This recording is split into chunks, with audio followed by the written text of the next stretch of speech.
Dios le bendiga ante todas las cosas. Hoy tenemos un tutorial referente a modelación de funciones. Vamos a ver en qué consiste esto. Tenemos dos ejemplos de modelación de funciones. Eso de modelar funciones, ¿a qué se refiere? Pues tiene que ver con áreas de figuras geométricas y volumen de sólidos geométricos a los cuales queremos expresar, ya sea el área o el volumen respectivamente de lo que estemos tratando, en términos de una sola variable o una sola expresión o de una sola variable, como les dije, de alguna medida de la figura. Entonces vamos a comenzar con estas dos que están aquí y creo que con esto ya nos va quedando una idea bastante amplia de cómo modelar funciones y cómo abordar este tipo de ejercicio. Veamos entonces cómo dice el primero. Dice, un triángulo rectángulo tiene un cateto dos veces más grande que el otro. Y se encuentra una función que modele su perímetro P en términos de la longitud X del cateto más corto. Ya inmediato aquí nos está relacionando con una medida, ¿verdad? Que es el perímetro P de la figura. Estamos hablando de un triángulo rectángulo. Entonces, vamos a ayudarnos con una gráfica, con una figura, ¿verdad? Entonces, vamos a dibujar un triángulo rectángulo, ¿verdad? Y vemos un triángulo rectángulo. Entonces, fíjese que nos está diciendo en términos de la longitud X del cateto más corto. Entonces, yo voy a llamar a este cateto más corto X. Y fíjese que nos está diciendo que tiene un cateto dos veces más grande que el otro. O sea, hay un cateto dos veces más grande que el otro. Si el más corto mide X, entonces el otro es el doble, ¿verdad? Dos veces más grande. Y allí estoy escribiendo, ¿verdad? ¿Estoy haciendo qué? Estoy escribiendo los catetos del triángulo rectángulo. Luego, como piden hallar o que se modele el perímetro de la figura, ¿verdad? Pues modelar quiere decir expresarlo en términos de una función. El perímetro, en otras palabras, esto que es escribir el perímetro en términos de X. Una función perímetro P de X. Eso es lo que vamos a buscar o es lo que queremos escribir. Entonces, hay que tener en cuenta que el perímetro entonces, es la suma de la medida de los lados de la figura, ¿verdad? O el contorno de la figura. Para encontrar todo ese perímetro necesitamos también conocer al tercer lado, en este caso el tercer lado de la figura.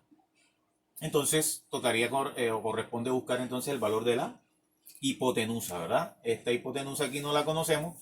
Vamos a hallar primero el valor de la hipotenusa. Entonces, recordando el teorema de Pitágoras, decimos que entonces es que hipotenusa al cuadrado es igual a ¿qué? A la suma de los cuadrados de los catetos. Entonces, aquí tenemos que la hipotenusa al cuadrado es los catetos. Aquí tenemos un primer cateto, x al cuadrado, otro cateto, 2x elevado también al cuadrado. Aquí tenemos entonces que esa hipotenusa es x cuadrado y 2x al cuadrado nos da 4x al cuadrado. X al cuadrado más 4x al cuadrado. Tenemos entonces que eso es igual a ¿qué? 1 más 4, 5x al cuadrado, la hipotenusa que está al cuadrado. Vamos a mandar al otro lado a que extraiga raíz cuadrada. Y si queremos, aquí podemos enseguida sacar el x al cuadrado tiene raíz perfecta. Vamos a decir x raíz cuadrada de 5. Esa es la magnitud que tiene la hipotenusa, ¿verdad? Entonces tenemos que esto es x raíz cuadrada de 5. Luego, ya teniendo los tres lados, ahora yo puedo escribir el perímetro P de ese rectángulo en términos de X. Entonces voy a decir que el perímetro P, o puedo decir P de X, ¿verdad? Es igual a ¿qué? A X, la suma de los dos catetos, más la hipotenusa. Y observen que queda entonces el perímetro en función de X. Y aquí puedo hacer una reducción de estos dos términos que son semejantes. Y entonces tenemos 1 más 2, 3x más x raíz cuadrada de 5. Entonces observe que allí puede ser perímetro, pueden hablar de área, pueden hablar de volumen dependiendo la figura o el sólido geométrico al cual nos estemos refiriendo. Veamos el segundo ejemplo. Dice que para almacenar gas propano se quiere fabricar un tanque de acero con forma de cilindro horizontal de 4 metros de largo con tapas semiesféricas. Entonces, si tenemos dos semiesferas, en total tenemos una esfera, ¿verdad? Media esfera en un extremo, media esfera en el otro extremo. Entonces, también se pretende realizar ¿qué? ¿Qué se pretende realizar allí?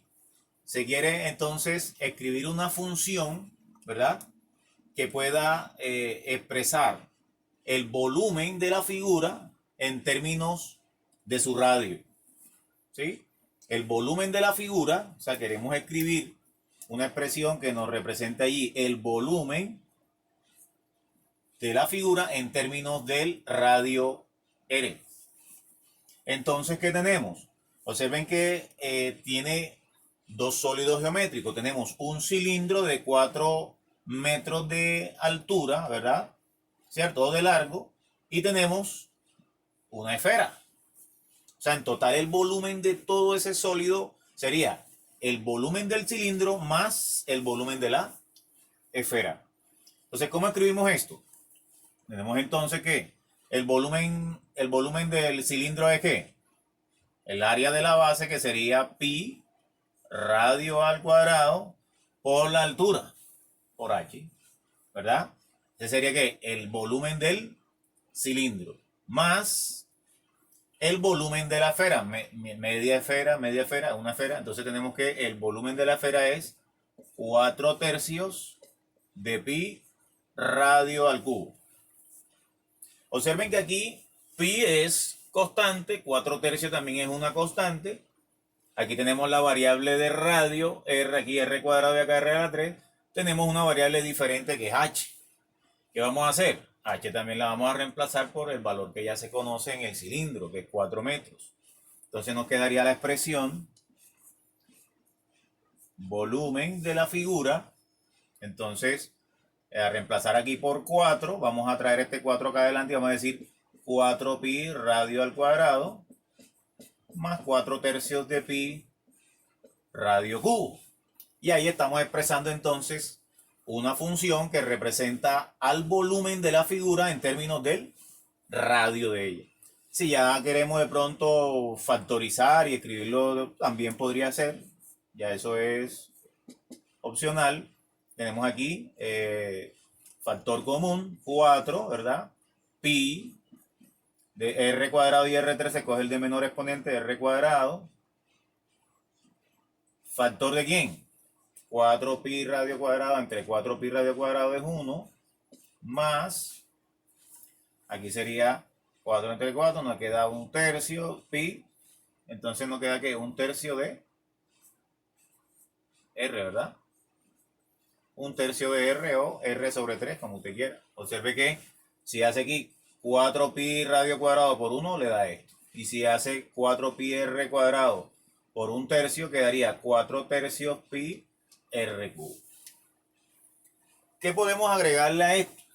Aquí, por ejemplo, si nos pidiesen determine el dominio y el rango de la expresión.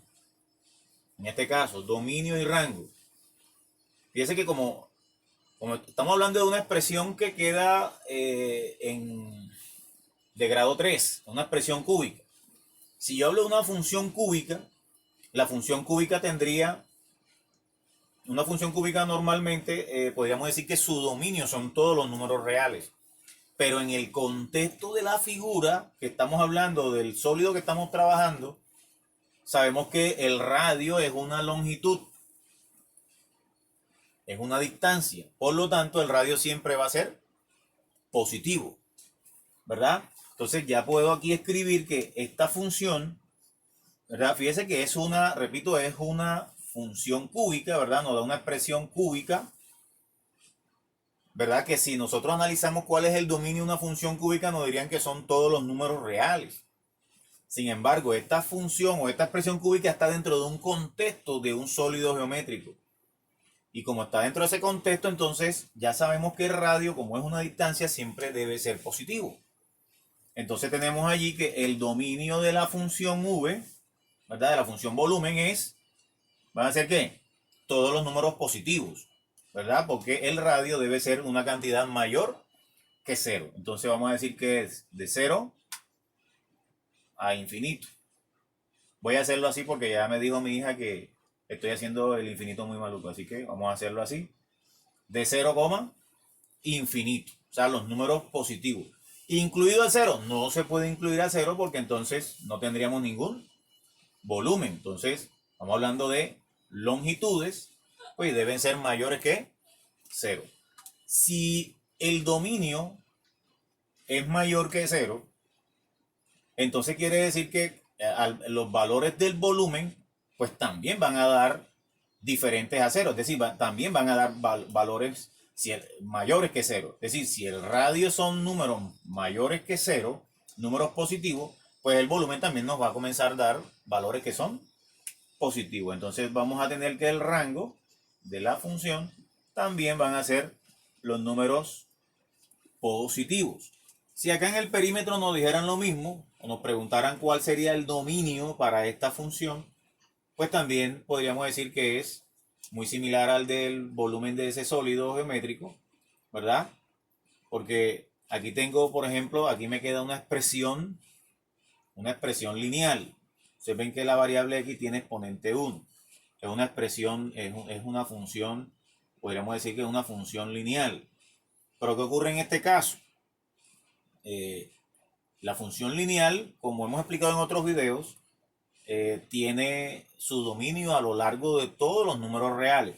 Pero aquí está en un contexto de una figura geométrica. Y sabemos que en una figura geométrica el valor de un lado, ¿verdad? Porque x nos representa un lado del triángulo. Sabemos que este lado no puede ser negativo, es una distancia, es una longitud. Y las distancias siempre son positivas.